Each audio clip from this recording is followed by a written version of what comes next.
Olha só que informação importante. Nicolas Ferreira revela que Bolsonaro fez um pedido a ele, é claro, a outros deputados muito importantes antes da votação. E ainda mais, um plano foi revelado para que Hugo Mota pudesse pautar a questão da anistia e da elegibilidade do Bolsonaro. Vamos acompanhar aqui agora, rapidinho, vou trazer para vocês aqui o que o deputado falou em uma entrevista especial ao Metrópole sobre exatamente esse pedido que o Bolsonaro fez para ele. Olha, gente, a coisa foi muita treta, muita discussão em Brasília nessa votação, e agora vamos acompanhar o desfecho disso com essa informação aqui do Nicolas Ferreira, que eu já vou trazer para vocês aqui. Enquanto isso, já compartilhe, já deixe o seu comentário sobre esse tema aqui, que é muito importante.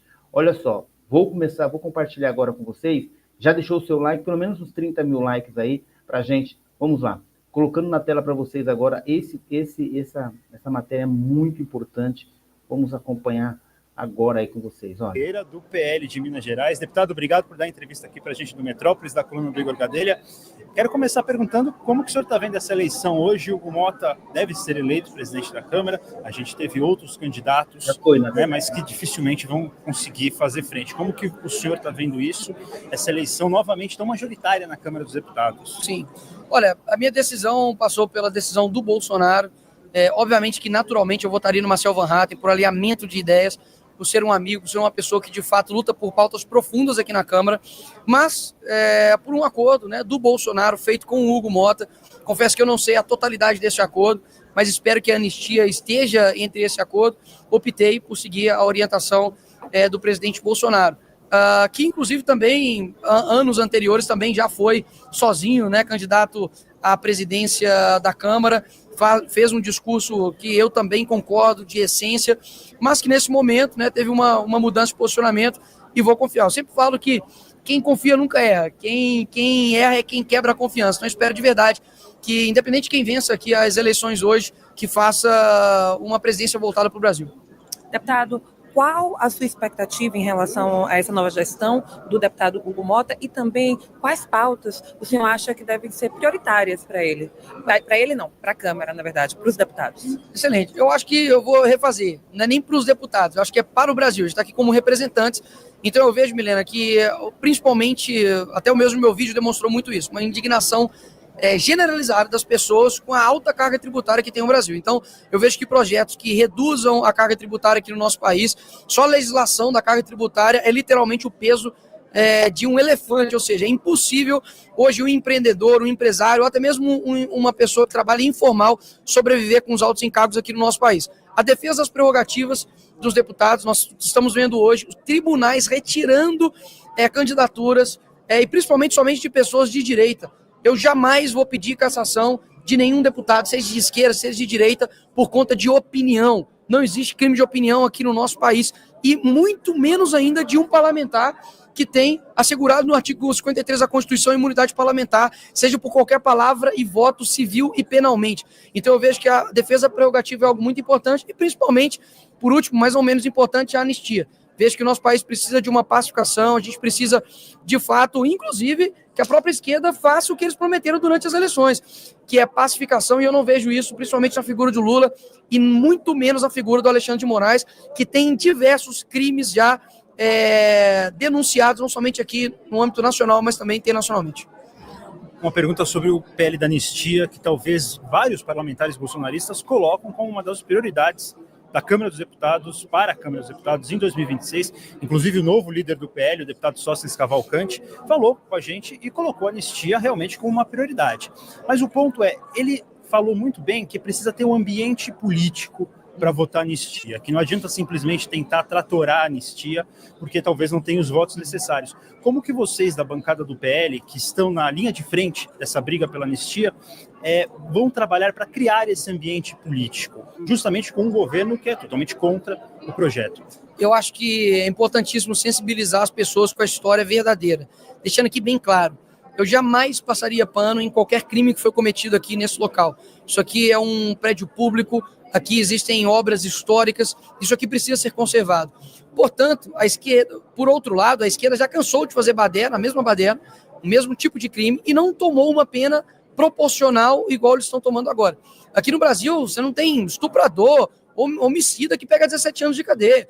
Você está vendo aí, por exemplo, traficantes sendo soltos aqui no nosso país. Então, isso gera uma indignação nas pessoas. E digo mais, existem pessoas inocentes que estão presas. Eu falo isso com propriedade. Pessoas que entraram aqui, não é feito manada, mas que não depredaram absolutamente nada e foram pegas como, enfim, um criminoso ou até mesmo quase que um terrorista.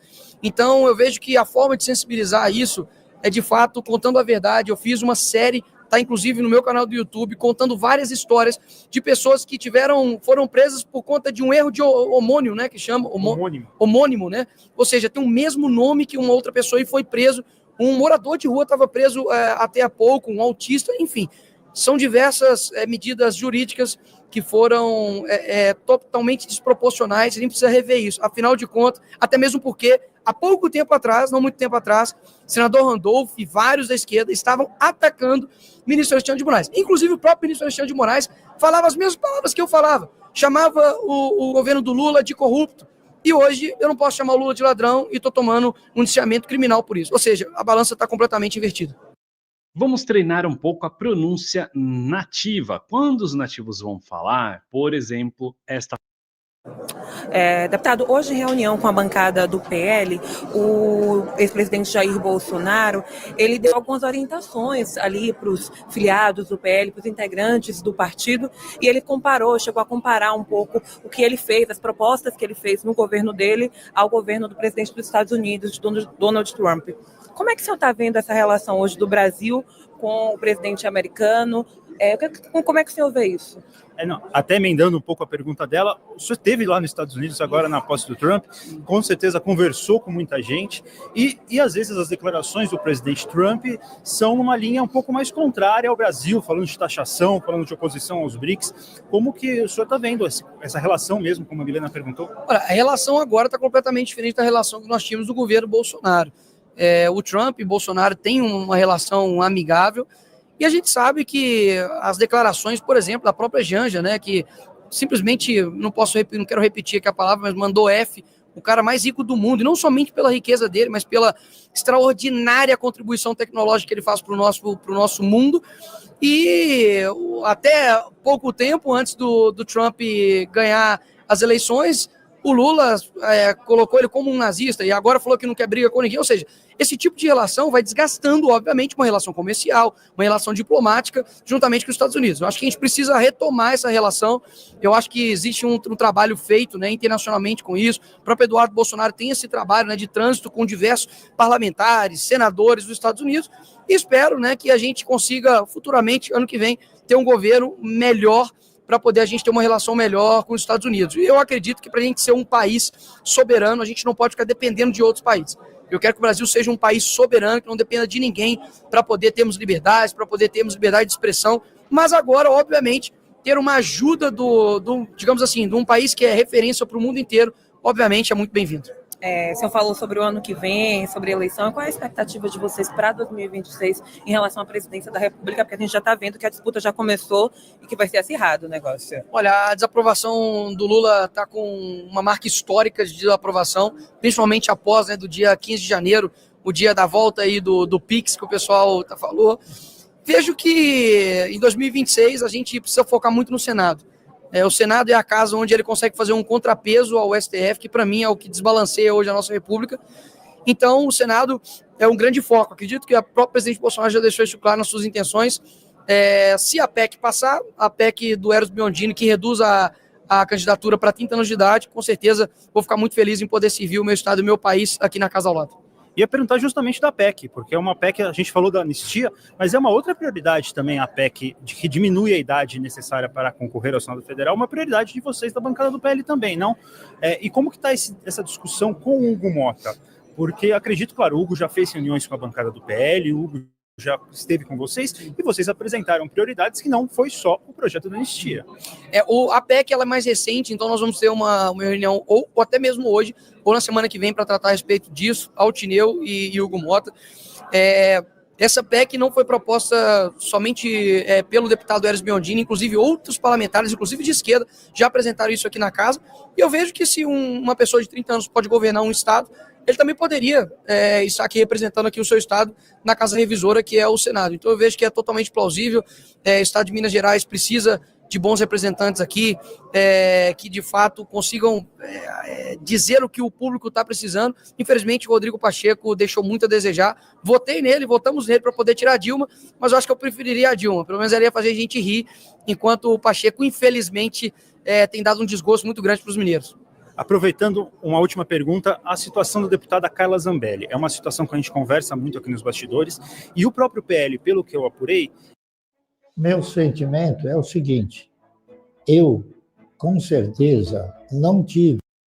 Está considerando que a situação é diferente do que aconteceu com o deputado Deltan Dallagnol, que é um risco do PL perder os votos que a deputada recebeu. Isso afetaria diretamente a bancada de vocês, que hoje é a maior aqui da Câmara dos Deputados, o maior partido. Como que vocês estão vendo isso externamente? O que dá para fazer? E se dá para conversar com o deputado Hugo Motta para tomar alguma providência sobre esse assunto? Olha, se eu não me engano, outros 3 deputados perderiam também a cadeira juntamente com a Zambelli, né? Porque ela foi puxadora de votos. É o seguinte, qual foi o crime da Zambelli? Crime de desinformação, crime de fake news. Assim, eu vejo que é simplesmente argumentos que são utilizados somente para um lado. Porque se você vê aqui nessa casa, a gente tem o maior divulgador de mentiras da República, que é o senhor Janones, que na época da eleição, por exemplo, falou que o Bolsonaro era canibal, falou que ele era pedófilo, inclusive fez com que um vídeo meu, que não é meu, né, como se fosse eu, um ator pornô gay, e divulgou isso para as pessoas, ou seja, é um nível muito baixíssimo. E a gente percebe que nada acontece com essa pessoa, ou seja, a balança só bate para um lado. Eu espero que o Hugo Motta, principalmente, como eu disse aqui, na defesa das prerrogativas, tem uma defesa para, inclusive, não deixar que tribunais retirem os votos de pessoas legitimamente eleitas. E isso eu defendo não somente para a direita, para qualquer parlamentar eleito. Nenhum tribunal tem o direito de tirar um mandato de um deputado eleito pelos votos dos brasileiros. Só uma observação antes de terminar, que a gente estava aqui conversando, e o deputado Hugo Motta foi eleito presidente da Câmara dos Deputados, contaram os votos, ele está eleito, é o novo presidente da Câmara dos Deputados. Não sei se o senhor quer falar mais alguma coisa sobre esse assunto, mas fica à vontade. Como eu disse anteriormente, não sei todos os trâmites do acordo, não sei o que foi acordado entre o presidente Bolsonaro e Hugo Motta, mas espero que a anistia, a defesa das nossas prerrogativas e pautas, né, como a redução, né, da carga tributária, seja colocados aqui como prioridade aqui nessa casa. Infelizmente, nós temos um sistema que não tem agradado a maioria da população brasileira. Se você viaja para o exterior, como eu estava agora recentemente, você fica com um sentimento muito ruim de, poxa, o que eles têm melhor do que nós? Por que eles conseguem ser uma nação tão próspera e nós, infelizmente, continuamos reféns de poucas pessoas que acabam atrasando o nosso país? Eu vejo que no Brasil nós temos um câncer chamado esquerda, chamado PT, e a gente precisa realmente de uma quimioterapia. Quimioterapia tem efeito colateral, é difícil, você não cura isso com dipirona e nem band-aid. A gente precisa de pessoas que realmente têm posições firmes, posicionamentos fortes para poder mudar essa nação, e é isso que eu quero fazer. E não digo para mim, não. Eu digo que mais pessoas surjam para poder ocupar espaços aqui no Senado, na Câmara, nos locais municipais, estaduais, no jornalismo, no professor,